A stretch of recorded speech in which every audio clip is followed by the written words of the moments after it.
Pandemic, we feel as though a lot of people are privy to Zoom.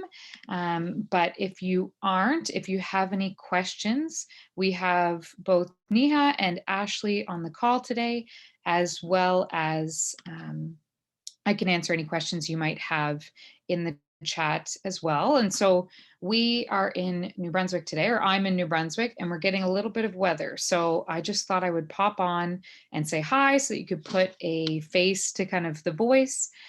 And then I'm just going to shut off my video there so that you can just look at my slides. But just wanted to make sure that our classic maritime weather isn't going to slow us down a little bit. Okay, wonderful. Well, welcome and thank you so much to everyone that has joined us today. So today we're just going to look at dementia-friendly business practices in Nova Scotia. If you guys would like to put in the chat box, we'd love to hear from you, maybe where it is that you're joining from us today, or what organization that you represent, and then we'll dive in and I'll tell you a little bit about us and we can hear a little bit about you. Okay, awesome. We still have some people joining in the waiting room there. So welcome to those that have just joined in, and welcome to our Dementia Friendly Business Ambassador Program. Okay, so I guess just to start off, I'll tell you a little bit about us. So we're lucky to have Ashley King, our co-founder, on the call as well, but just a bit about Person-Centered Universe. So we are based out of Fredericton, New Brunswick, but as most of you have kind of made the shift here in the last little while, we do most of our work online. And so a benefit of that is that we're able to reach different organizations that are in places other than New Brunswick, and as well be able to kind of connect with different organizations that are like-minded and are looking to also make the world a bit of a better place for people who are living with dementia. So we primarily focus on person-centered dementia care through education, consultation, and coaching practices. So in kind of the beginning of Person-Centered Universe, we had more of a healthcare focus. And so we were providing different consultation and education on person-centered dementia care within the healthcare sector, or specifically kind of within the long-term care sector. But we were finding that people were really trying to access our services, that we're living more in the community, and we're trying to kind of make it fit for them. So we really wanted to be able to broaden out what we do to be able to help those people. So since then, we have kind of more of a community arm that we've been looking at, where we provide different blog posts and resources to caregivers in the community. But as this is kind of built out, we really noticed quite a shift in, I guess, the community sector, that we wanted to make sure that we weren't just kind of talking the talk, but we wanted to walk the walk. We wanted to be able to work with organizations that are interacting with people who are living with dementia on a day-to-day basis, and to be able to help them make these spaces more inclusive for the people that they're serving. So we've been extremely lucky to be working with the Halifax Chamber to be able to offer this education today. And we've also offered education, I guess, in the past year or 2 years now, where we provided a 5-session program on dementia-friendly businesses.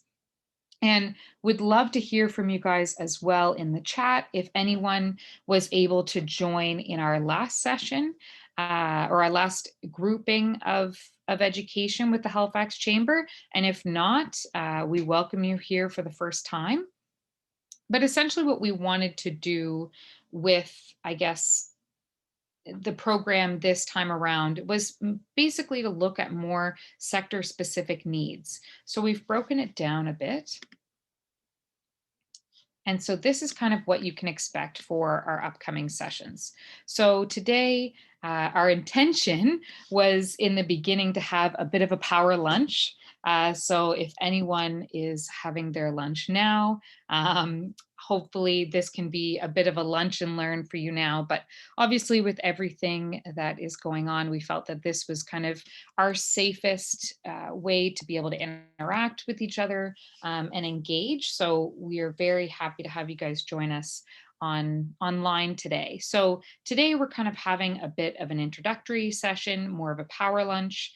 And then the next three sessions, we really want to be able to not just kind of speak at you guys, but also to be able to learn from one another, be able to engage with one another and have more of a workshop format.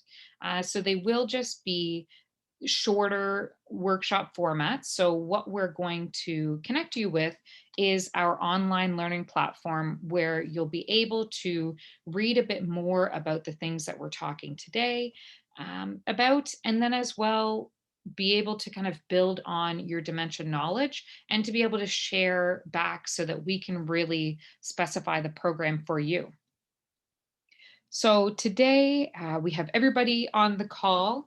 And so we welcome you absolutely to join all three calls if you feel that it would be really relevant to your business. But what we've done with each of the workshops is really focus on different sectors so that we can make different examples for you guys that might fit a little bit better. We can look at the different organizations that are joining us and then look at some of these needs that they might have, whereas another organization might have an entirely different structure. So we really want to kind of be able to focus in to help you guys out. So on February 15th, which is next week, we will be joining on Zoom again. And so the chamber will send you all links to this. And we'll also have links on our Thinkific once we get you guys up on that. And so that's going to be more of our retail focus. So it might be anything from a grocery store. It might be something that you run kind of a community organization that helps individuals, I guess, but also from a retail arm. I'm just reading back through here now. Some of our different organizations that we have. So we have Spencer House in Halifax, the IWK Foundation, Lord Nelson Hotel and Suites, We Are Young, Golden Living Senior Lifestyle Support. Wonderful. Oh, that's awesome. So we can provide you a little bit more information on which, I guess, session would be most appropriate to you. And you might find that you want to come to all three sessions, or maybe it's something that one you're really narrowed in on, or it might be something that you want to join too. We know that some of them can kind of work together, and especially if you are, say, Lord Nelson Hotel and Suites. You're both kind of a service-based organization, but also you fall under tourism and hospitality. So if you'd like to join us live for whichever session, that's great. But we're also going to provide the recordings for anybody that wants to check it out afterward as well. So then on the February 22nd, we're going to have some more community and service-based organizations. So that might look at more of the healthcare sector. It might look at supportive organizations within the community, such as Ability Nova Scotia, different caregiving organizations, things like that. And then, of course, in tourism and hospitality, we're looking at perhaps hotels, restaurants, entertainment venues, and things like that. So what we will do by the end of the day today, so once our recording from this morning is uploaded, you'll be getting a link from the chamber, from NEHA, that will help link you to the Thinkific to be able to kind of join us on that platform. And then you can learn a bit more about dementia before our next session. But we also do have, I'll use the word homework lightly because don't worry, it's not a huge undertaking, but we really would just love to hear a bit more from you and what some of your organizational needs are. And then as well, kind of look at the physical environment of your organization, because that's going to be an element that we're going to look at. And we'd love to be able to provide that consultation piece to be able to kind of get a snapshot of the physical environment that you're interfacing with people in, and then as well kind of give you, I guess, some takeaways or some tips on how you might be able to make some dementia friendly adjustments. Okay, so I'm just going to dive right in, and kind of look at or try to understand, um, why is it important to kind of engage in these dementia friendly communities. So what I thought I would do today is give you a bit of a background on Bob here, but also give a background on me and kind of my journey to where I got to today. So Bob was my grandfather, and he was the most vivacious person you'd ever met. He was a basketball coach, he was a business owner, he loved to volunteer, he loved to take walks in his community, and he would go around and pick up recyclables all of the time, and really was somebody that really loved to remain engaged within the community. That was something that he just had so much pride in his whole life. He would drive people to appointments and things like that. But I'm trying to think of what year it was now, but I want to say about 10 or 12 years ago, Bob was diagnosed with dementia. And so at first, kind of just received a general diagnosis of dementia and then received more of a specific diagnosis of Alzheimer's. And so that was something that was really challenging for him and for us, I guess, as a family to be able to help him navigate through, because we didn't know what that would look like. We had never had a family member that was living with dementia. We didn't know what that would mean for his independence and for his mobility. And so there were a lot of challenges that came with kind of those first early years where he was still living in the community. We had to deal with kind of the loss of his license. And so when we talk about our narrative piece there, I'll touch on that again. But it was something that was very scary in the beginning, because he was somebody that was so engaged in his community, and that's where he found meaning in his life. He loved to go to different restaurants. He loved to go on walks by himself. And this was something that we had to now figure out, how could we help him to safely do this as he kind of takes his journey through dementia. So that is kind of what drew me into going into gerontology. So I have an undergraduate degree, a Bachelor of Arts in gerontology. And so that's kind of what pushed me into the field. And then I worked in long term care after that. And then I just found myself really narrowing in on dementia, specifically because of my grandfather's experience and looking at some of the challenges that he was facing and just thinking, this can't be it. This can't be all that we can provide for people like my grandfather. And so um, that was when I started working with Person Centered Universe to be able to kind of help them with the day to day and look at different courses on dementia and different supports and resources. And then it's now led me into actually doing my Master's of Science in Dementia Studies. So I know I have a very, I guess, dementia mindset. And so sometimes people will often make fun of me because I'll go to different organizations or things like that. And I'll think, oh, this space is not very dementia friendly, or this isn't a very inclusive environment and things like that. So it's something for me that I live and breathe it every day, but we've had to kind of take into consideration that for people that aren't experiencing dementia on a day-to-day basis or aren't kind of enveloped in it, it's something that there needs to be a little bit more awareness and understanding. So I wanted to kind of share, I guess, that story of my grandfather today, just to be able to to, I guess, understand where I'm coming from and understand what was my why. So, why am I here today?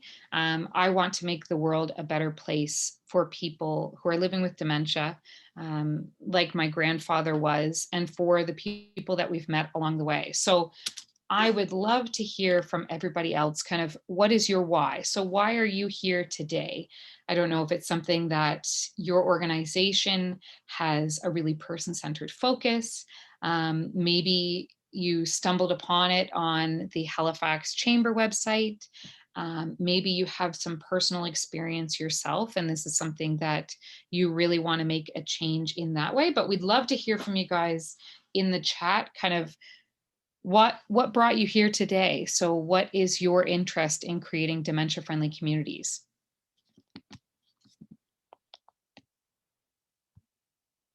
So I'll just give people a second there to pop that in the chat.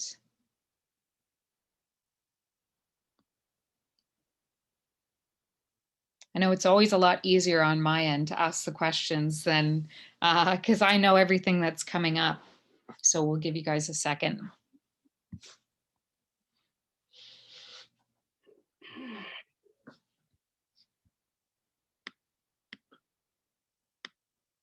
Okay, so while you guys are engaging in the chat, I'm just going to touch on kind of a theme that you might hear about today, just to kind of give you an idea of kind of where we've set this education and this training in, just to kind of give you a better understanding of what to expect, and a little bit more about our why.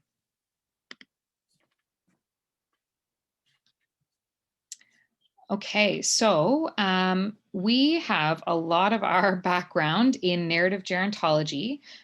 So I'm sure narrative and storytelling, that's something that you all are um, quite aware of, but it's something that we have focused a lot of our education and our training in because we truly feel that when looking at an individual with dementia, everyone has such unique experiences and unique journeys, whether that is the stories that make up their life, it might be the story of them receiving a diagnosis, and then as well looking at how does that influence their day-to-day life today. So a lot of this training that you'll be receiving today and in the next 3 sessions really has a narrative gerontology focus. So the idea behind narrative gerontology is that our world is made up of our collective stories. So when we look at our cultures and our communities, we have kind of an overarching story of these cultures and of these communities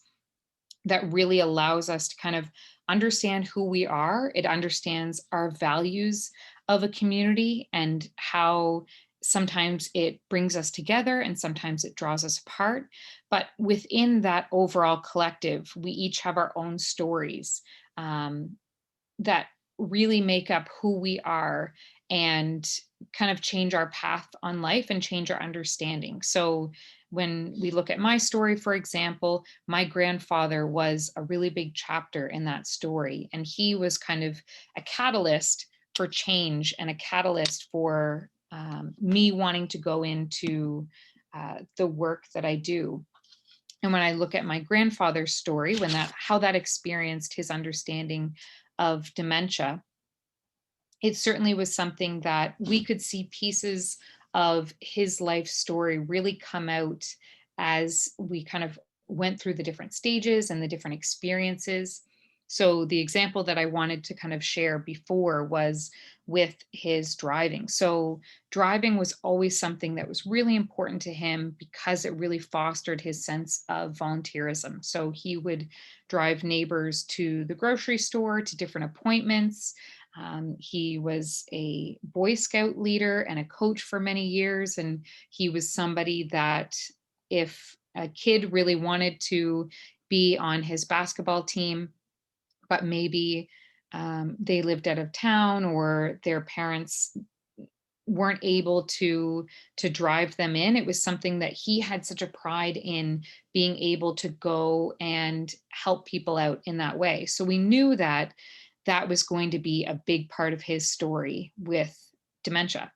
And so, as many of you, I'm sure, will come to know throughout this training, or you might know, I guess, just kind of on kind of an everyday basis, driving becomes quite a challenge for individuals who have cognitive impairments. And so, after he had received his diagnosis, we knew that that there was a very large possibility that his license was going to go before long. So when it came time for him to have to be retested, um, it was something that he really struggled with, and we knew that that was not only a big element of his story and his narrative, but it also kind of represents a loss of independence for a lot of people who are living with dementia, and a loss of the ability to connect with the world around them. So it was something that we kind of had to touch quite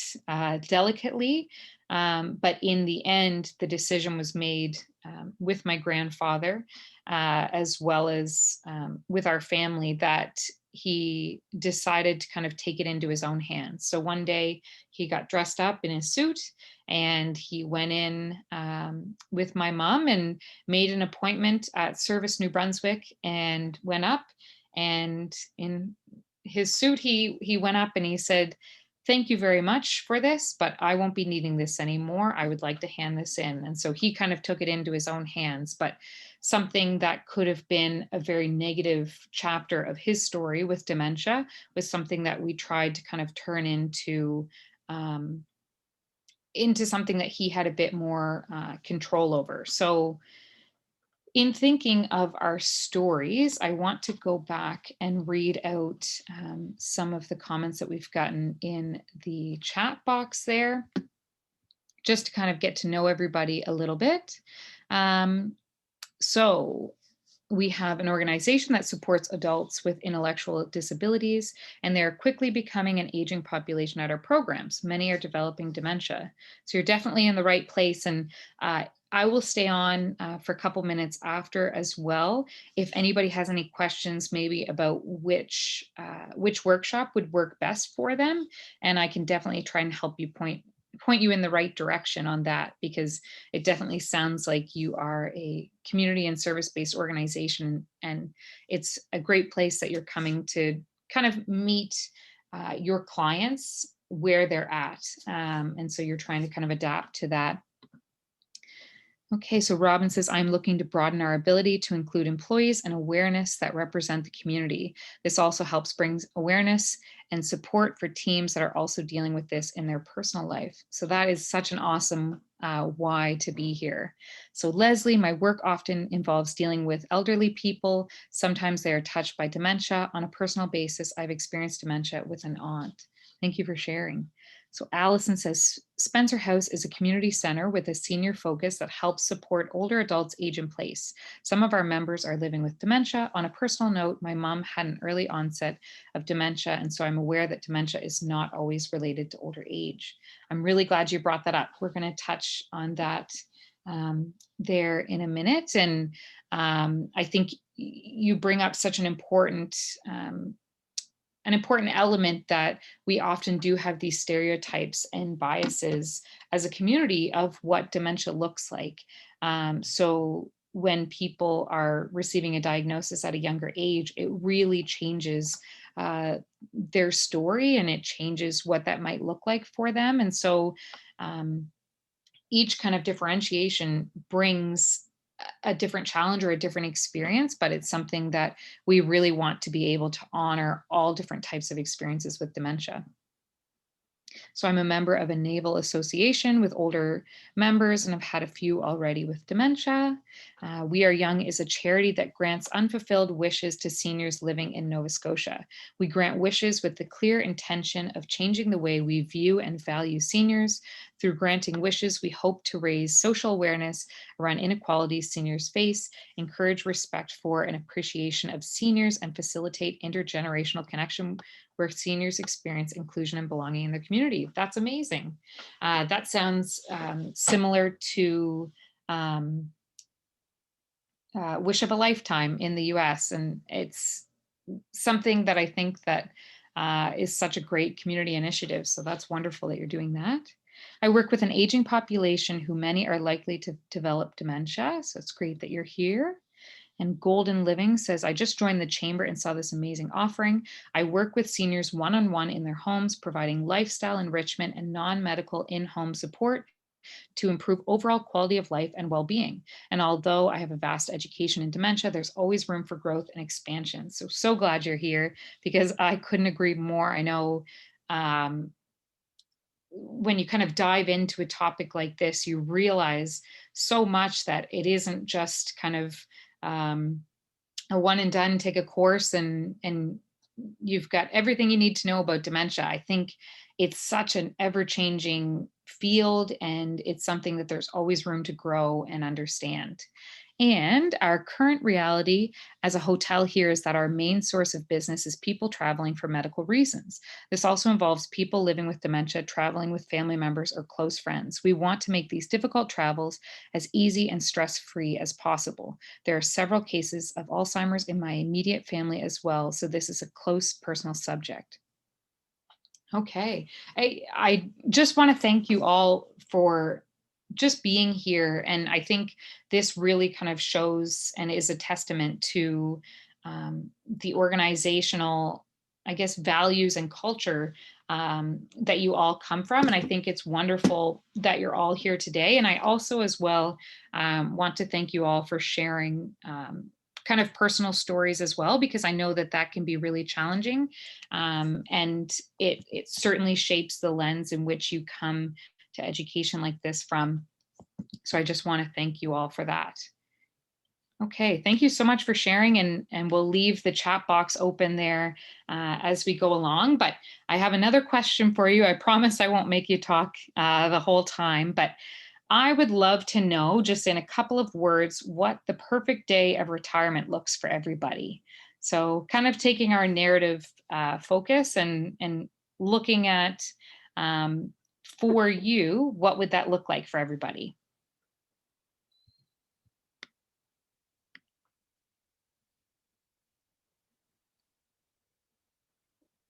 And so while you guys are writing in that, I'm just going to set up our next video here. So it might take us out of our screen. So I'll just give you guys a minute or two to kind of pop in to the chat, but I'm just going to set up our video just to make sure that it's working for us.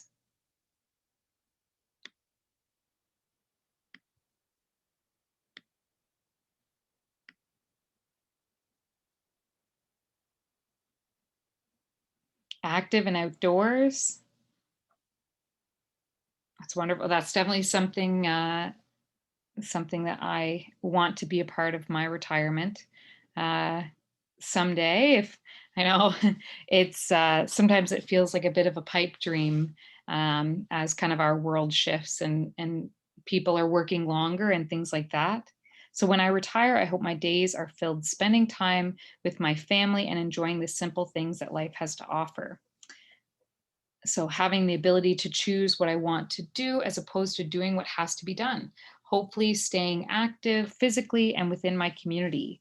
Socialization with friends or family members, working on a hobby and project, a slow, joyful morning with a hot cup of coffee or a latte, breakfast or meet up with friends somewhere local, maybe a walk in nature, an afternoon filled with music, family, friends, visits, and possibly an outing somewhere fun.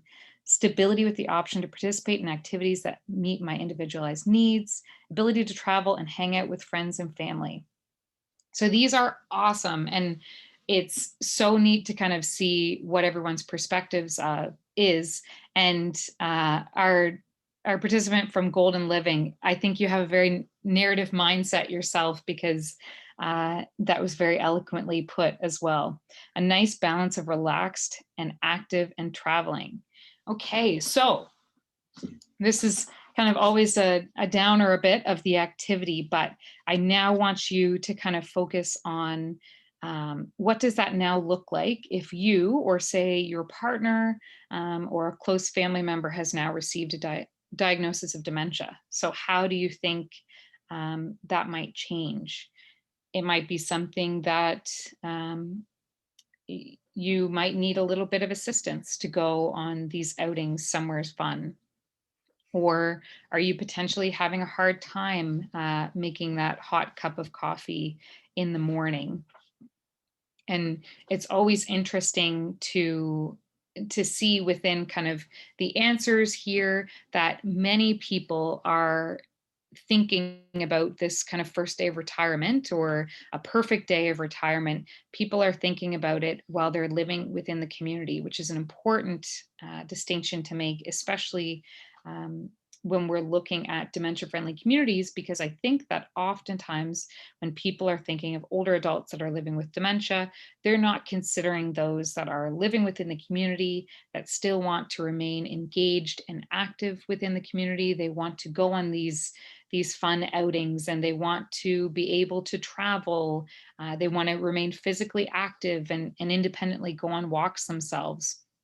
So that's something I really want just to kind of put the focus on here. And we really want to understand that although there are a lot of challenges that come with dementia, it is still so possible to live well with dementia and to be able to do all of these things that you all have listed. But sometimes it needs a little bit of help from others. It needs a lot of understanding. It needs kind of that fight against stigma. But first and foremost, when we're thinking of this education that you're participating in now, a lot of these activities are things that you're engaging within the community. So it's going to take a lot of supportive organizations and supportive infrastructure that really supports your needs while you're living with dementia. So I want to share this video here, and it's from the Alzheimer's Society of the UK.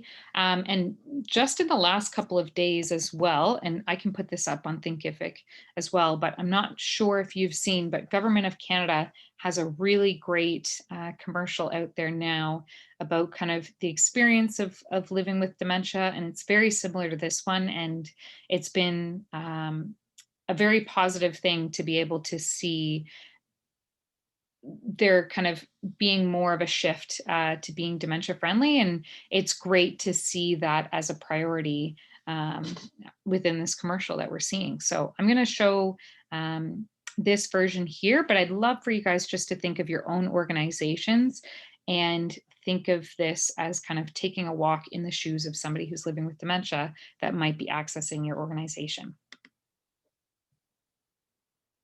Sunrises tomorrow morning, 7 o'clock here on 107.9 FM.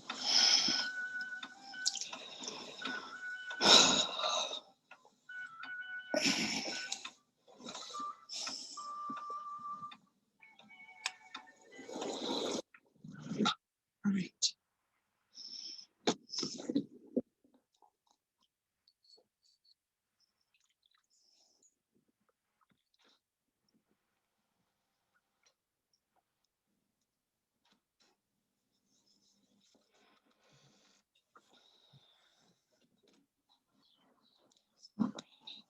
Good.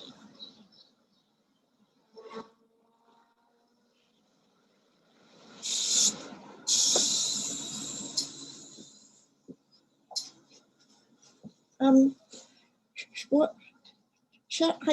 I've forgotten. Should I? Just go sit down. Just go sit down. Yeah. Right.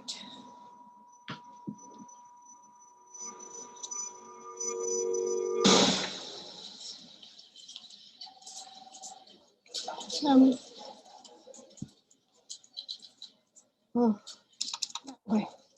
I don't know what. Oh, I don't know. Oh. Could you please?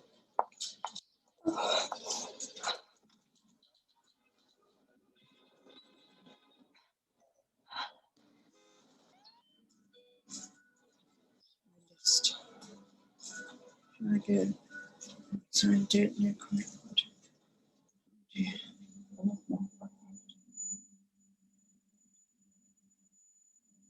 chicken cheese. What? Chicken cheese? Sorry. Oh. Oh.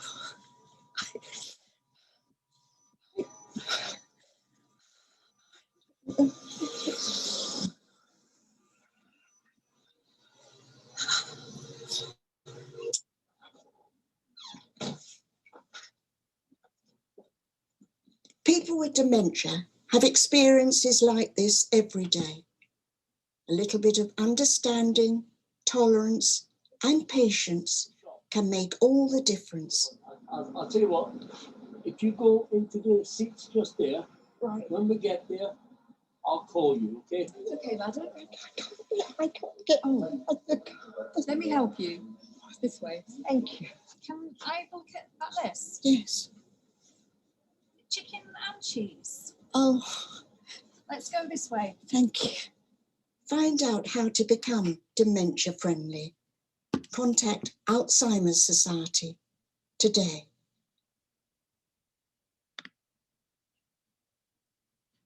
Okay.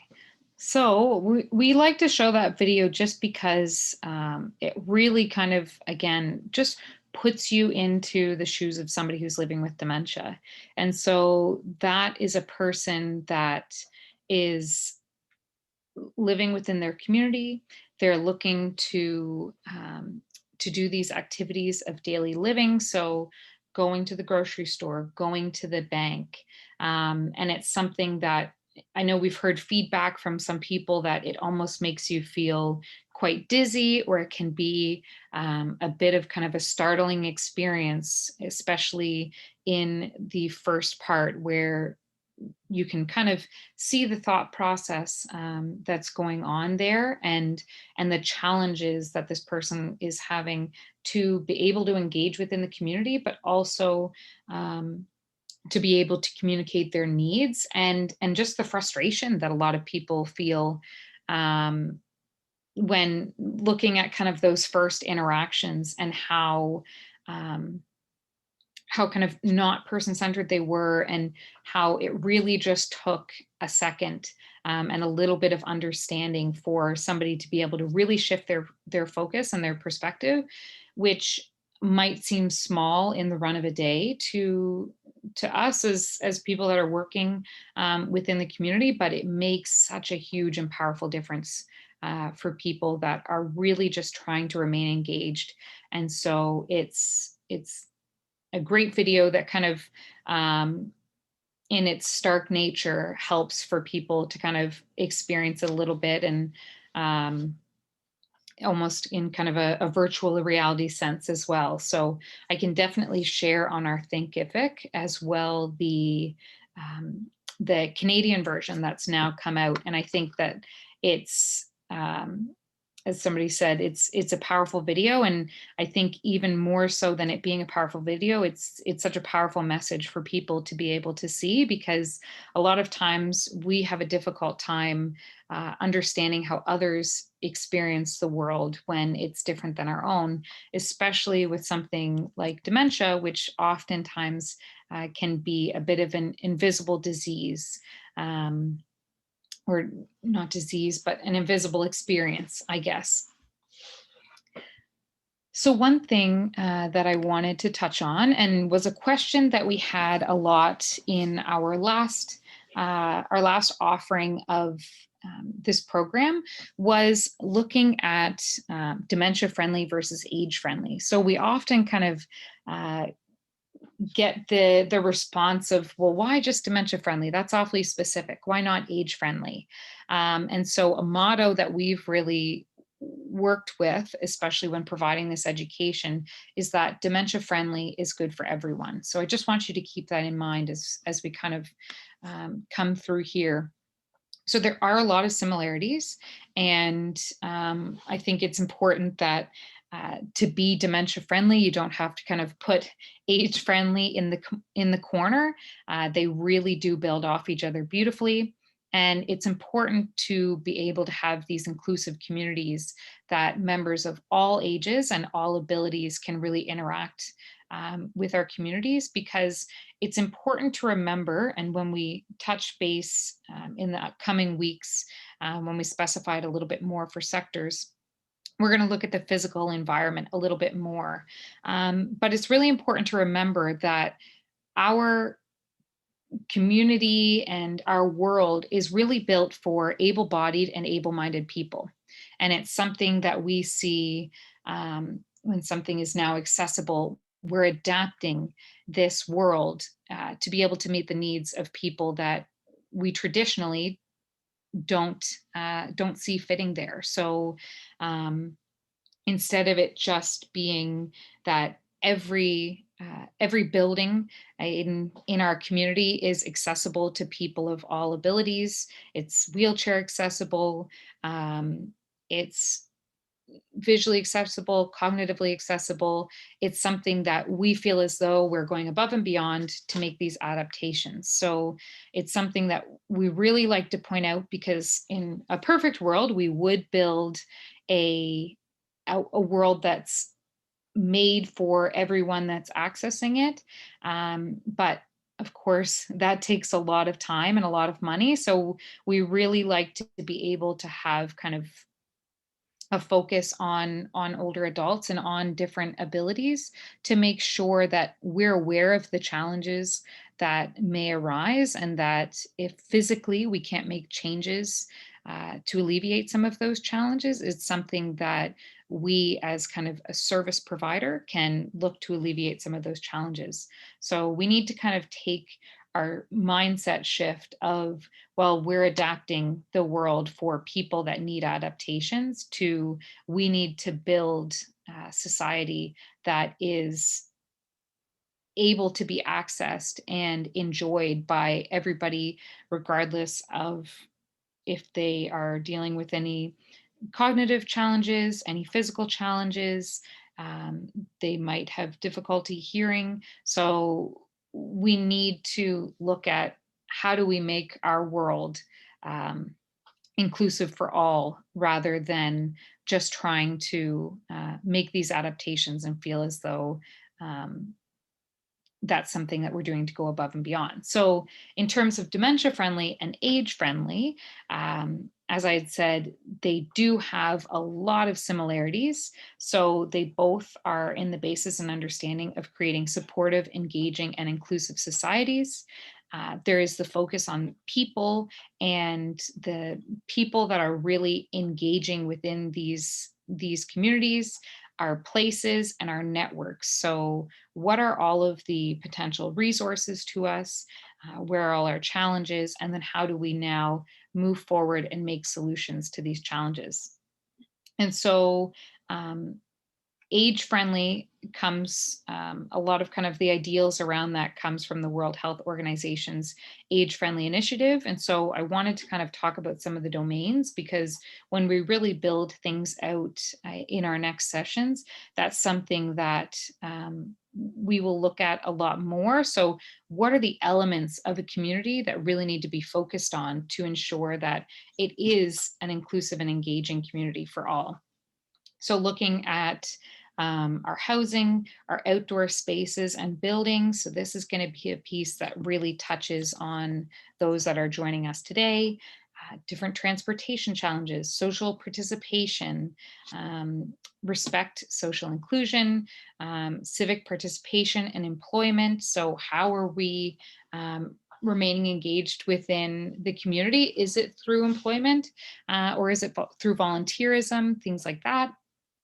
Communication and information, and then of course community support and health services. So that comes right from Canada's age-friendly initiative, but there are quite a few differences. So just because we've kind of got maybe age-friendly a little bit more under control, there's still some extra steps that we have to make it a bit more dementia-friendly. So one kind of differentiation to make is that dementia friendly is age friendly. It has kind of that hat on as well, but it's not always interchangeable to say that age friendly is dementia friendly.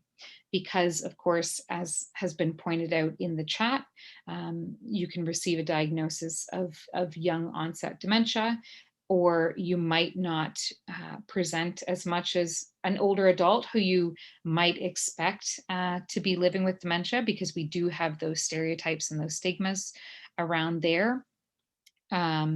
It's something that there are, of course, a lot of elements of age friendly, but the way in which people who are living with dementia experience the world around them is so different that we really need to consider how these cognitive changes are really changing the way that they're interacting physically with the environment around them, and then as well with the people and organizations that they're interacting with. Okay, so I think this has probably been pretty touched on, and if you are here today, I know that you guys are probably very aware of the importance of becoming dementia friendly, but this is kind of some of the basis for the program that we offer. But by becoming dementia friendly and by creating organizations within the community that are safe spaces for people who are living with dementia or affected by dementia to engage in, we're helping people to maintain their independence, to live well, to stay connected to their community. There is a really big shift right now to help people to age in place. And it's important that we're not looking at helping people to age in place at all costs, but rather looking at how can we help people to age in place as safely and responsibly as possible. So we're creating these organizations that are creating supportive environments for people to be able to maintain these activities of daily living. So if we kind of go back to our video, that woman was living on her own, so she needs to get her groceries. She needs to be able to feel safe and supported to be able to do that at her local grocery store. She is still accessing transportation. She's still accessing banking. And so it's important that these are resources, not just barriers, to be able to kind of maintain that independence and to be able to age in place. And another thing that we're looking at is reducing social isolation and stigma. So, kind of the idea of the more that people understand and the more that people are feeling open and able to kind of share their diagnosis or share some of the challenges that they might be living with when it comes to dementia, the more they're going to be able to remain connected and engaged within their communities. So they aren't going to be as worried if they um, go to the movie theater and they get confused or they need a little bit of extra guidance. They would now know that this is a safe space, that people understand some of the challenges that they might be going through, and they're looking to go above and beyond to really help them to still enjoy that experience and to be supported to do so.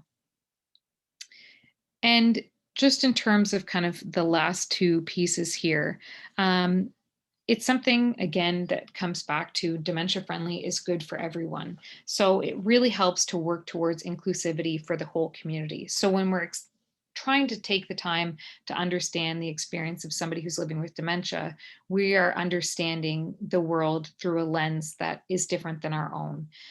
So it might open our eyes up to different things like, is this space accessible for a walker to get through? Is this space too loud? Is this space very hard to navigate? So kind of understanding things like that, that are not only going to benefit somebody with a cognitive impairment, but also benefit people that might be dealing with different challenges as well. And as somebody had pointed out in the chat as well, I just wanted to make a note of, but it also creates a better working organization and helps people to kind of make sure that they're supported within their organizations. So it's not only good for workplace culture, but it's also good for the people that you're serving. So it should kind of help on all arms of that. So I just wanted to share some statistics in Canada. So this is kind of, again, just building off of our why. And I won't read these all out to everyone, but it's important to kind of sometimes look at the numbers. I know myself, I'm much more of a qualitative and narrative learner, and kind of understanding through people's stories. But for a lot of people, the numbers really speak to them just when considering how many people in the community may be dealing with this, that they may not be aware of, and kind of the importance for their organization to become more dementia friendly as a result. And then as well, I wanted to kind of include some Nova Scotia based statistics, um, just so that you kind of know, what does your own community look like? What does your own organization look like? Okay, so just being mindful of time. So the other workshops will be a lot more interactive. We're going to dive into your organizations a little bit, look at the communication, the ways in which we engage with individuals who are living with dementia, and then as well as, what does our physical environment look like? Is it helping or hindering? So I did want to take a moment today just to kind of touch a bit on what is dementia, maybe kind of dispel some myths, just so that you have a bit of a base point going into the other sessions. And again, this will be on Thinkific, and we'll have some of these ideas built out a little bit more in case you wanted to do some extra reading on it, or if one element really stuck out to you and you'd like to kind of learn a little bit more. So when we're thinking about what is dementia, I think it's also important to think about what isn't dementia. So dementia is not a normal part of aging. It's something that people often think, well, they're older, so of course they have dementia, or all older adults have dementia, which certainly is not the case at all. And it's important to really make that distinction, because by kind of saying that, we're not only kind of spreading false information, but we're also diminishing the experience for people who are living with dementia as well, by saying that what they are experiencing on a day-to-day basis and what their challenges are, oh well, it's just something that's going to happen to all of us, so it's not that big of a deal, that kind of thing. So we really want to make sure that we're honoring people's experience and we're not diminishing the challenges that they're going through. And so dementia is not a disease, but it's actually kind of a set or a cluster of symptoms that affect cognitive functioning. So it really affects our abilities to perform these activities of daily living that we've been talking about. So it really affects our memory, our thinking, so our processing, and then as well our communicating. So we're thinking about, how are we engaging with the world? These are really things that we really need to focus on when we think of the potential challenges that might arise. Okay, so this is a little, I guess, diagram that I like to show a lot, because dementia is really this umbrella term that has a bunch of different types of dementia underneath it. But often we think of Alzheimer's when we think of dementia, or sometimes people will think that um, dementia is kind of the general, and Alzheimer's is uh, the more extreme form of it. When in reality, Alzheimer's is just the most common form of dementia. So oftentimes it's used interchangeably. But I wanted to kind of quickly touch on this. I won't stay for too long on the different types of dementia, but I always think that it's good to kind of touch a little bit on it, because it's important to remember that not everyone who has received a dementia diagnosis is going through the same symptoms or the same journey. And so it's important to be aware of what are some of the different challenges that come with a different diagnosis of dementia. So this will be available on Thinkific as well. So if you'd like to dive in a little bit more, that's Great. And for you? So we will be touching on this. So I just wanted to be able to put up this slide. And I realize as well, the number one thing that you might notice about this slide is that there are only nine, 9 early signs here instead of 10. So I apologize for that. But this is built out a lot more in our Thinkific platform. And if you were able to join us in our first offering, this was something that we built out a little bit more, but we're going to make some examples for you that are more sector specific in our next session there. So some things that you might notice with dementia, and I know that it's very challenging as a service provider and as an organization because you might only have a short interaction with somebody.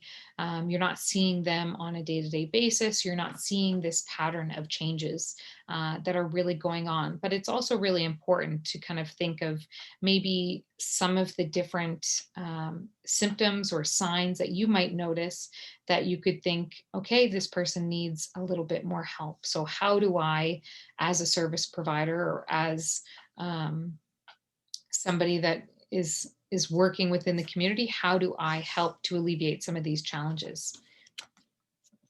So as you can see here, memory loss is a really big one. You might have someone that is coming to access one of your programs or your services, and perhaps they forget what day it is. So how can you go above and beyond to be able to help with that? You might notice somebody experiencing different changes in mood. They might become quite upset easily, but it's important to remember that all behavior has meaning and that we are having this understanding that dementia and symptoms of Alzheimer's, it's not just about the memory loss. It's not about forgetting your keys and things like that. There are so many different elements that come into it. And I think changes in mood is one that we always like to touch on, especially because unfortunately with the society that we live in today, when we see someone acting maybe outside of kind of the social norm that we're used to, they might be upset or they might not be able to communicate their needs that well, and so it's coming out in a different way. Maybe it's coming out as anger or sadness. As a society, unfortunately, we've had a huge shift of less than kind of becoming a bit of a detective and a helper to try and understand how we can better help somebody. We have a tendency to kind of think that somebody is acting out, or I hate to use the example of when people use the term Karen, and I think there needs to be a sincere apology to all Karens everywhere. But just the idea of people aren't taking the time to understand what is happening kind of behind this behavior that we're seeing. Is somebody really upset because they're trying to articulate their needs and we're not understanding them? So we really want to kind of be able to understand people's experiences so that we know how to help them and know what they're dealing with. So it might be, again, misplacing different belongings. So is somebody at the store and they have forgotten their list? How do we then help them? Difficulty completing familiar tasks. So it might be something that somebody might be having a difficult time using an ATM. So how is it that we can kind of help with that or make that process a little bit easier? Somebody might be having a challenging time with orientation to time and place. So do they know what year it is? I think that, and I promise I won't go down too much of a COVID kind of rabbit hole here, but we have kind of adapted the world in which we live in the last 2 years quite a bit. So this might be something that is very prevalent to people, that you might be noticing. It might be adding more challenges. So I like to use kind of the example of grocery stores. And so in the past 2 years, the rules and the societal norms of accessing a grocery store, for example, has changed so much. So now we need to have a mask on when we go into a grocery store. We need, in a lot of cases, to be able to follow the arrows on the ground. We need to maintain social distancing. We're interacting with somebody that we can't see a lot of their facial expressions. We can't get too close to them. We might be behind plexiglass. And so the way that even we're interacting with the world has changed in the last 2 years. So it's something that we really want to be mindful of, especially for older adults who are living with dementia, who might be dealing with the confusion of time and place, and just how much that elevates what's going on in the world today. They also may be experiencing different changes in vision. So you would have been able to see that a bit in the video that we shared earlier. Things seemed a bit more dark, a bit more of kind of a narrow focus or narrow view. So challenges with peripheral vision, struggles with communication can be a big challenge, and that's something that we're really going to touch on next time. Poor judgment. So it might be something that in a snowstorm, you see someone come in with slippers on. So that might be kind of a telltale sign that this individual might needs a little bit more support than other people accessing your organization. And then as well, social withdrawal. So that's something that we want to look at with creating these inclusive environments, because it's going to help people to feel supported and feel as though they don't want to withdraw as much. So just being mindful of time, I'm just going to kind of click through these guys quite quickly, but I just wanted to kind of touch base on some of the more common forms of dementia that people might be experiencing, and just look at some of the different signs or symptoms that you might notice. And it might kind of come forth when you're thinking about different interactions that you have with people or how they're interacting with our environment. So these are some of the more common forms that you might hear of. And if we go back to our umbrella slide there, you can kind of see a bit more statistics of when we would see these. But I'll just quickly touch on some of them, because I do want to give space at the end for any questions that people have, and to kind of explain our next steps before our really interactive session the next time. So Alzheimer's. So Alzheimer's is the most common form of dementia. It is irreversible and causes the brain cells to shrink and die. Oh, thank you, Laura, for joining, and we'll be sure to send along the information thereafter. Alzheimer's can bring forth signs of memory loss, language deterioration. So that's something that we're really going to focus on. Poor judgment, different visual information. It's difficult for them to be able to kind of take in, process, and then be able to kind of spit out back into the world again. And so with Alzheimer's specifically, it can often kind of be a slow process in the beginning, which can make it really difficult to recognize the signs. But really kind of the short-term memory is affected in the beginning. They might be forgetting names of people that they know, or might have trouble remembering recent events. And then of course, as Alzheimer's progresses, this is going to change a lot of the way through. So vascular dementia is often kind of as a result of different heart events or series of small strokes, which kind of provides a disruption of blood supply to the brain. And so this is one that usually affects people between the ages of 55 to 75. And it is the second most common form of dementia. Some symptoms that people might be experiencing are memory problems, difficulty with communication, inability to perform simple tasks. And so symptoms may also differ with this one, just depending on which area of the brain has been affected. So Lewy body is one that a lot of times we like to point out because it is quite a unique one. So it shares many common symptoms with Alzheimer's and Parkinson's. And so some symptoms that you might notice would be memory lapses, language and reasoning deterioration, and then one that's really unique is visual hallucinations. So it might be seeing someone that isn't actually there. So we're going to talk in our next session about the importance of kind of meeting people where they're at, understanding their reality of the world, and how do we now support them within that reality. And then just quickly, frontotemporal.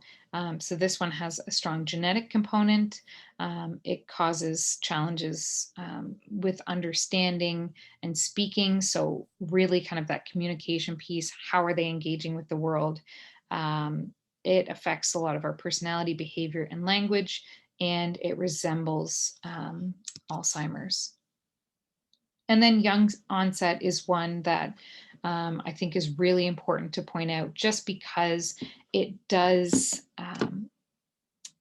look different than a lot of other forms of dementia, and comes with its own challenges, because some of the behaviors that people might be experiencing or might be showcasing isn't something that kind of might be as accepted within society. And when somebody shares that they are living with dementia, a lot of times people aren't expecting someone under the age of 65 or who looks under the age of 65 to be living with dementia. So it can deal with a lot of its own stigma as well. So I think that's a really important one. Oh, sorry, there's a bit of a typo there. I'll fix that before it comes up.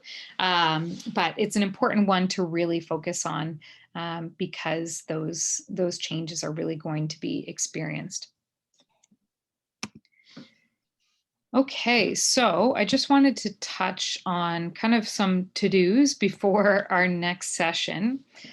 So with the next sessions, again, as I said, and I'll bring up our schedule at the end, if anyone would like to kind of look at which session might be best to attend.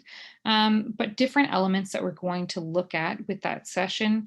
Again, we're going to look at the built environment and kind of the physical environment around us. So giving people some tools that are some small changes that you could make, but as well looking at what does the experience of living with dementia look like when you're engaging with the environment around us. So are you walking on a surface that you might be perceiving as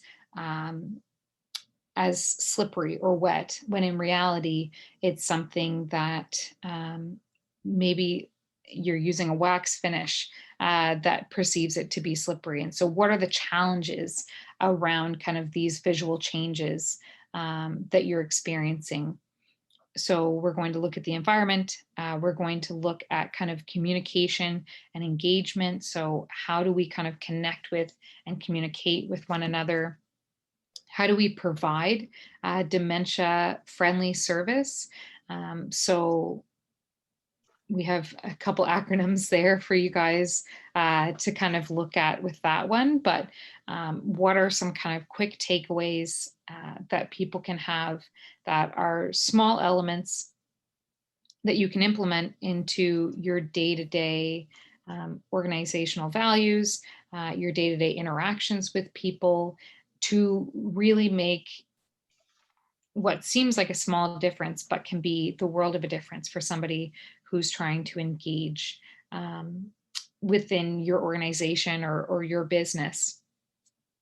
And so that's something that we really wanted to do to make sure that we got to know you guys a little bit today and know about your why, so that we can specify our examples to meet your different organizations, especially when we're talking about the environment, when we're talking about communication and connection.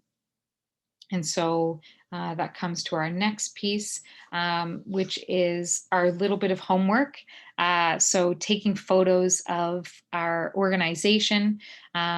So with that, obviously, we don't want you guys to be taking any photos that you feel as though might not kind of be privy to the course. And if it's something that you want to include the photo, but you might not want it included in the session, I would be really happy to kind of touch base as well to kind of be able to make some suggestions of small changes that you might be able to make. But we just want to see kind of where are you most interacting with customers? What does that look like? And then we can look at potentially some of the challenges that might arise in those areas, and how do we be able to support people through those challenges, or and hopefully or make some changes to kind of make that more of a positive experience. So today we really wanted to get to know everybody a little bit more, kind of touch on the needs of being dementia friendly. And then in the next sessions, we're going to look at how do we now meet people where they're at? How do we help them to really engage and remain active within their communities, and how do we become pillars within those communities to make sure that our organization is something that is doing everything that we can to create these supportive spaces. So before the next session, you will be hearing from the chamber. And so they're going to be sending you along the recording for this session, as well as the Thinkific link, so that you can join on there and you can kind of see some of these ideas that we've quickly touched on today, really built out quite a bit more, so that you have more of a basis to kind of go into our interactive workshop the next time around. And you can kind of have us not to be, I guess, talking at you all the time. We'd love to hear from you and make it really interactive. So I'm just going to hop over here to this slide here, and I'll just stop our recording for today. But before we stop, I just want to say again, thank you so much for those that were able to join today, or those that are listening to the recording after the fact. I think that is a huge testament to yourself, as well as your organization that you're representing today, in wanting to make the world a better place for people who are living with dementia. And I think it's such a great step in the right direction to be able to do that. And we really hope that you'll be able to kind of use this program potentially as a bit of a catalyst for change. And maybe something within this program will be your why, as to why you want to make the world a better place for individuals who are living with dementia. But we thank you so much for joining us, and we really hope at our interactive session in the next 3 sessions that you'll find a space that you can really kind of make some of these small and big changes to your organization to become more dementia friendly. So I'll stop our recording for today, but I'll stay on for a few minutes. If anybody has any questions,